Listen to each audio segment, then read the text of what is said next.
영끌 인터뷰 시간입니다. 전자발찌를 끊고 여성 2명을 살해한 혐의로 구속된 56살 강윤석의 신상 정보가 오늘 오후 공개됐습니다. 경찰은 제2의 강윤성을 막기 위해서 소재 불명의 성범죄자를 집중 추적하고 있는데요. 일각에선 애초에 강력범죄자에 대한 관리가 너무 허술한 게 아니었냐라는 비판이 제기되고 있습니다. 관련해서 승재현 한국형사법무정책연구위원 모시고 얘기 나눠보겠습니다. 자, 어제 오늘 이제 강윤성에 대한 보도가 나오면서 전자발찌의 허점, 그리고 소재 불명에 대해 범죄자들에 대한 관심이 높아지고 있는 상황인데 지금 보니까 강윤성 외에도 전자발찌를 끊고 도주한 사람이 3명인데 그중에 또 1명은 2년째 못 잡고 있다면서요? 네, 먼저 2년째 못 잡고 있는 사람에 대해서 먼저 말씀을 드리겠습니다. 사실 2019년 10월 25일 날 성폭행을 범죄를 저지르고 사실 이제 지금 도주 중인데 한 2년 가까이 2019년이니까 2년 정도 지났죠. 울산 자택에서 한 여성을 성폭행하고 달아났는데 이게 좀 총체적인 난국이었어요. 이 사람이 전자발찌를 차고 있는지도 몰라서 관계자들이 이제 이 사람을 찾는데 이제 시간을 많이 소비를 하고 그날 6시 48분쯤 전자발찌마저 이렇게 끊고 이제 지금 잠적을 했는데요. 사실 이 사람을 찾지 못하고 있는 그런 과정이고 또 오늘 공개 수배를 했죠. 마창진이라고 2011년 이것도 참 너무 나쁜 사람인데. 그러니까 뒤늦게 나온 거잖아요, 예, 지금. 그렇죠. 그래서 2011년에 이미 청소년 2명을 성폭행하고 이게 5년 동안 이제 그 교정시설에 있었어요. 나오면서 7년의 전자감독을 받는 걸로 되어 있었는데 지난 이제 복역하고 나오고 난 다음에 얼마 되지 그러니까 지난 7월쯤에 이제 동네에 있는 또 여자분을 성폭행했다라는 이야기가 또 나왔어요. 그러면 수사 중이잖아요. 네. 수사 중이면 좀 성폭행 수사를 조금 적극적으로 이렇게 했어야 되는데 그 부분이 조금 미처 안 됐는지 그 수사 과정에 또 전자발찌를 끊고 압박감을 느껴 도주한 것으로 이제 나오니까 과연 이런 일들이 계속 일어나는 게 맞느냐라는 점이고 마지막 한 사람만 더 말씀드리면 이 사람은 사기 사건이에요. 지금 이제 전자발찌가 좀 확대돼 가지고 가석방된 사람에게도 전자발찌를 붙이거든요. 맞습니다. 근데 전자발찌 붙인 상태에서 이제 도망을 가는데 이것도 제일 처음에 가석방 호송 중이라고 말하다가 나중에 알고 보니까 가석방이 된 상황이다 보니까 사실 뭐 전자발찌 훼손을 했는 그 과정에서 지금까지 오리무중인 사람은 사실상 3명인데 법무부 입장에서는 이미 전자감독 장치가 아까 2019년인 사람은 3년이 지났기 때문에 이 사람이 빠져서 아마 공식 불입행에는 2명으로 나와 있는 걸로 그렇게 확인이 되었습니다. 그러니까 전반적으로 얘기를 들어보면 관리가 너무 소홀했다는 지적이 좀 타당성이 있다고 보여지는데 어떻게 생각하세요?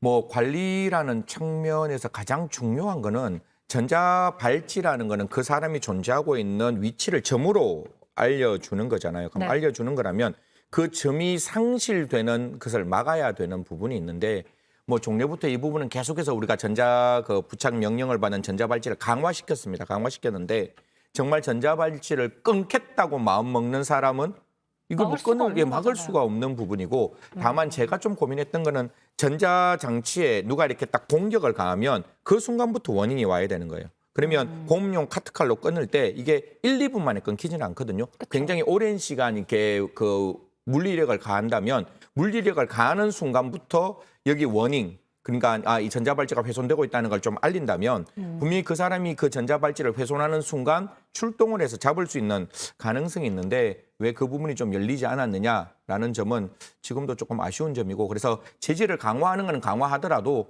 그것이 훼손되는 순간부터 국가공권력은 즉시 그 전자발찌를 훼손하는 사람에게 출동할 수 있도록 그 지금은 보호관찰관에게 특별사법경찰이라 그래요. 그래서 원래는 공무원은 수사권이 없잖아요. 근데 6월 8일부터 부여를 했기 때문에 수사도 할 수 있고 다만 이게 그 보호관찰관이 사실 많지는 않습니다. 그 전자감독 장치를 보는 사람은 281명밖에 안 돼요. 그러니까 감독 장치를 딱 보고 자기가 달려나갈 수는 없는 거잖아요. 그런데 네. 대한민국 굉장히 많은 경찰의 숫자가 있고 경찰은 경찰서도 있고 지구대도 있고 파출소도 있잖아요. 그러면 가장 그 사람과 근접거리에 빨리 연락해서 그 사람을 잡을 수 있도록 그런 어떤 사법 공조 시스템은 조금 더 강화해야 되지 않느냐. 기관의 이익의 문제가 아니잖아요. 대한민국의 국민의 생명과 안전을 지키는 일이라면 바로 즉시 그 정보가 공유될 수 있는 그런 점을 좀 만들어야 되지 않을까라는 생각합니다. 그러니까 말씀하신 부분을 법무부에서 이제 전자발찌를 함부로 훼손할 수 없도록 더 강화해서 만들겠다. 그리고 법무부 장관이 이제 범죄 예방 대책을 전면 재검토하겠다. 뭐 인원을 충원하겠다는 네네. 얘기겠죠. 근데 이런 방법들로 전자발찌의 허점이라고 할 수 있는 부분들이 좀 메꿔질 수 있다고 보세요? 전자발찌가 해야 되는 일이 있고 전자발찌가 할 수 없는 일이 있어요. 제가 지금 고민하는 거는 전자발찌는 만능의 옵티머스는 아니거든요. 그렇죠. 그렇기 때문에 전자발찌를 강화할 때 우리가 지금 고민하고 있는 지점이 어딜 것이냐. 과연 전자발찌를 강화한다고 해서 그걸 끊기 힘든 점을 더 강조하는 건 아무런 의미가 없어요. 사실 이 전자발찌가 점으로 사람의 위치를 알 수 있는데 그 이외의 정보를 담는 것을 고민할 것이냐. 이건 또 굉장히 많은 국민들과의 합의가 필요하다고 생각하거든요. 지금 그 사람이 위치에 있는 점을 알잖아요. 하지만 범죄의 징후를 알려면 많은 좀 생체 정보가 들어갈 수 있는데 이 또한 굉장히 인권 침해적 요소가 있기 때문에 이 부분도 좀 확인이 되어야 되는 것이고 만약에 전자발찌가 할 수 없는 영역이 있어요. 그거는 자기 위치만 알고 있는데 조금 시청자 여러분께 죄송한 말씀을 드리면 그 전자발찌를 차고 자기 집에서 범죄 저지를 수 있잖아요. 이미 저질렀고 그렇죠. 그거 우리가 이번에도 강윤성의 그렇죠. 첫 경우에는 번째 들어가지 못했잖아요. 피해자가 그렇게 해서 유명을 달리하는데 과연 그거를 전자발찌가 할 수 있을 것인가? 그거는 정말 조금 과장돼서 말씀드리면 슈퍼 울트라 AI가 나오더라도 그건 알 수 없는 부분이죠.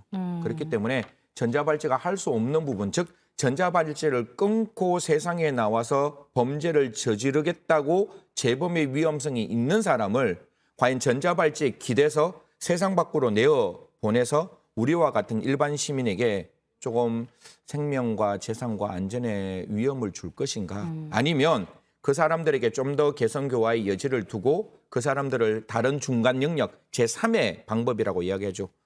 교정시설과 사회의 중간 단계에 무엇을 만들 그렇기 것인가. 때문에 지금 보호 수용제를 거론하는 일들이 많아졌고 네. 박범계 장관도 검토를 해보겠다, 신중하게 검토하겠다라고 입장을 밝힌 상황인데 그게 그렇다면 재범을 방지하는데 이런 보호 수용제 효과가 있을 거라고 보십니까? 뭐 100% 효과는 있겠죠. 왜냐하면 사회에 나오지 않고 시설 안에 있는 거니까. 음. 세상 사람들과 만나야 범죄가 일어나는 거잖아요. 근데 듣기에는 그렇다면 굉장히 효과적으로 보이는데 왜 시행하지 못하고 계속해서 신중하게 검토하겠다는 입장만 계속해서 나오는 이게 거라고 헌법적 보시는 가치 건지. 질서를 조금 이야기를 해야 되는데 이게 뭐 나오신 분들이 보호수용 단선적인 이야기만 하다 보니까 굉장히 피상적인 논의만 있는데 딱 한 번만 제가 짚고 넘어가면 헌법적 가치 질서에서 그 기본권, 개인의 기본권, 수용자는 형기를 다 살고 나온 자유인이잖아요. 네. 그 사람에게 또 다른 자유 박탈 처분을 할 것이냐? 그건 기본권 침해거든요. 이 기본권과 일반 국민이 가지고 있는 국민의 생명과 안전과 재산을 지켜야 될 국가의 의무, 그 공공의 이익과 이 개인이 가지고 있는 기본권 사이의 충돌 문제가 발생하는데 우리나라는 굉장히 과거에 아픈 역사가 있습니다. 보호감호란 역사가 있고 이 보호감호란 역사는 저도 너무너무 싫어하는 역사예요. 사람을 가두기 위해서 하나는 형벌이라는 이름으로 붙였다가 그 사람이 나오려고 하니까 아니야, 너 보호감호라고 또 너 일정 기간 살아. 그러니까 사실 형벌과 보호감호는 그냥 사기예요, 사기. 이 형벌을 똑같은 건데 그냥 보호감호라는 이름을 붙여서 사람의 자유를 무한 박탈했던 경우가 있으니 그런 선례가 있기 때문에 예, 이렇게 이게 신중하게. 굉장히 신중해지는데 이제 2021년이잖아요. 우리가 갖고 있는 인권의 감수성은 그 당시에 95년의 인권의 감수성은 아니거든요. 네. 그러면 지금의 우리가 이야기하고 있는 그 보호수용 시설은 이런 거예요. 우리가 보통 마음이 굉장히 아픈 사람에게 마음을 치료해주는 그런 경우는 절대로 인권 침해가 아니잖아요. 나와서 그 사람에게 어떤 범죄의 충동이 분명히 낮추어지지 않았는데 그 범죄 충동을 좀 낮추기 위한 치료 시설을 만든다면 좀 국민적 합의가 더 들어갈 수 있지 않을까. 그래서 그 사람을 중간지대에 놓고 있을지 아니면 전자발찌에 새로운 정보를 담아서 좀 범죄를 억제할지 이런 부분을 열고 이야기를 하자는 거예요. 네. 옛날에는 그 이야기조차도 못했었기 때문에. 박범계 법무부 장관이 또 재검토하겠다, 전면 재검토하겠다 입장이기 네. 때문에 충분히 또 논의가 돼야 될 필요가 있어 보입니다. 지금까지 승재현 한국형사정책연구위원과 얘기 나눠봤습니다. 인터뷰 고맙습니다. 네, 감사합니다.